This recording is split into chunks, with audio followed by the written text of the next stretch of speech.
going to go live on multiple accounts because I think that I have an important topic to talk about. The way that I feel that philosophy in a theistic way is used, I think, deceptively. And this deceptive thing is what I want to talk to you today about philosophy, because I feel like, not that a lot of atheists fall for it in a sense, but I think that they can have the false presumption, that this is a credible thing. And that's what I want to address. So that's why I'm going to do several videos, actually, live chats at the same time, because I like it like that. They'll get the most amount of people to be able to understand, because it is important. I feel like if I understand what they're doing, how the people are using philosophy in a negative way. Well, because to me, philosophy should be. Let's go ahead and start this, though. Okay, so let me start it. Hi, this is Damien Readhope, and I am an axiological atheist, which can simply be understood as a value theory or a value science atheist. And I wanted to address something that I've heard before, and I find that it's the way it's stated, people are under the false presumption that something has been offered a quality of substance philosophically when it has not. So the name of this thing I'm doing right now is, no, you can't claim that your hypothetical possibility God is possible in all possible worlds. So the theistic have this claim that, that there's always the possibility of a God, or we have to, as an atheist, assume that there's a possibility of God, or assume that you're going to have as an atheist, some sort of a requirement to conclude that there has to be a possibility of God. So let's start with, what is a God? This is a question that I ask all the time because it's very important. In fact, I feel like that any atheist that's not doing this is just failing to utilize this quality that they've offered that's non-quality. So what they offer, is something that basically is like a claim that we've accepted has a meaning that hasn't been shown to actually have.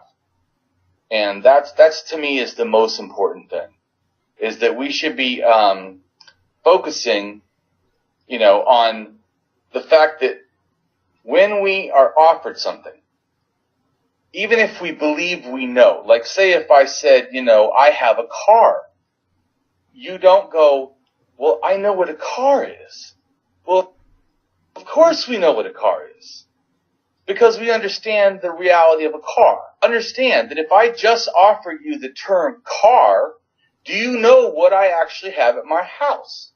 So if I make a claim of I have a car, in the sense, like a God, I've said a term that's a loaded term. In other words, it has these presumptive meaning that you're assuming when I use the word car.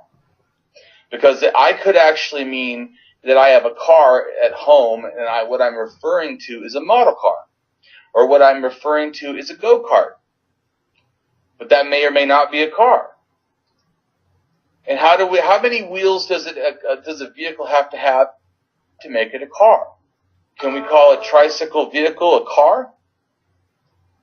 So to me, when it comes to God, they've offered this term, this empty substance. I like to think of it as offering mysteries. So if you think of it this way, if I say, God created the universe, you should be thinking in your mind that what was just stated was mystery something created the universe. Or a mysterious mystery created the universe. In other words, they actually haven't offered anything of substance. it's like a philosophic, lie. They've offered something as if a shiny object, as if it looks like something, and they actually haven't explained anything. So what really is possible, though, is relative to what you can justify with something of relevance to what is known. So, such as justified by valid and reliable reason and evidence. And how can you hope to justify something not of this world or not of reality?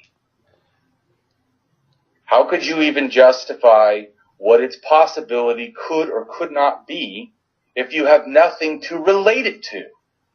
It's the act of having something to justify your claim that gives your claim its possibility.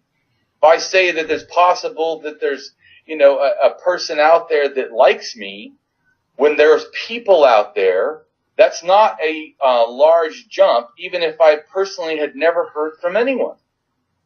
So the moment that someone had told me, then I would know that there's a person out there.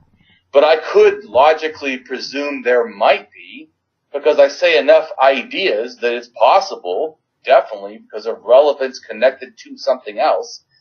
But at God, you've offered this mysterious thing that's connected to mystery and explained by further mystery. Because it's offered that I know God because of faith. Faith is supposedly in the Bible, there's a term that says faith is things, or the property of things, wished for, the hope of things unseen, or something like that. But the whole point is, so you mean mystery. You believe because of mystery, in a mystery, that you're trying to explain other mysteries. And so you've offered nothing. So therefore you can't claim that your hypothetical possibility God is possible in all possible worlds. And I may remind you that if you assume all possible worlds, then you assume at least one where a hypothetical possibility God is not possible. At least the one where a hypothetically possible God cannot, because of many things. Because it doesn't matter, because it's all about possibility. So I know that it's important to understand. And I have heard that it's thought that they can sidestep this logic by saying, well, it's about the best of possible worlds as a hypothetical possibility for their believed God. Such as God is possible in possible worlds, or in a good, something like, the God is the greatest good, and possible worlds, the greatest possible world thus would have God. And well, this is still wrong, as there could be, again, at least one assumed possible world where a hypothetical possibility God is not possible. Or you have not agreed to all possibly great worlds, such as one so great that every person is like your hypothetically possible God. Thus, they never needed a hypothetically possible God to begin with. And yet they still are not gods. The term God is a term of authority and not being status. In other words, it's not as if every supernatural thing is a God. So if everyone has all supernatural qualities that your claim God has, then everyone, even if they are supernatural, are not gods, because they cannot rule anyone else, because they're at the maximum of all greatness. Therefore, your God term is not warranted. And the God term of this somehow believed greatness signifier is therefore devoid. So there is no God. Moreover, as the concept of gods to such people that were maximally great, is thus meaningless to say the term God, when they can do everything without the need of your hypothetically possible gods. What is a God anyway? The term God equals, at its best, more mystery. That is used supposedly to explain the mysterious, leaving us with yet more mystery, therefore explaining absolutely nothing. So when you think God is an explanation, what you've offered is mystery to a mystery equals mystery, thus you've offered absolutely nothing. So a theist thinking they've explained the origins of the world or explained anything with this mysterious nothing term God, they have done nothing of the sort.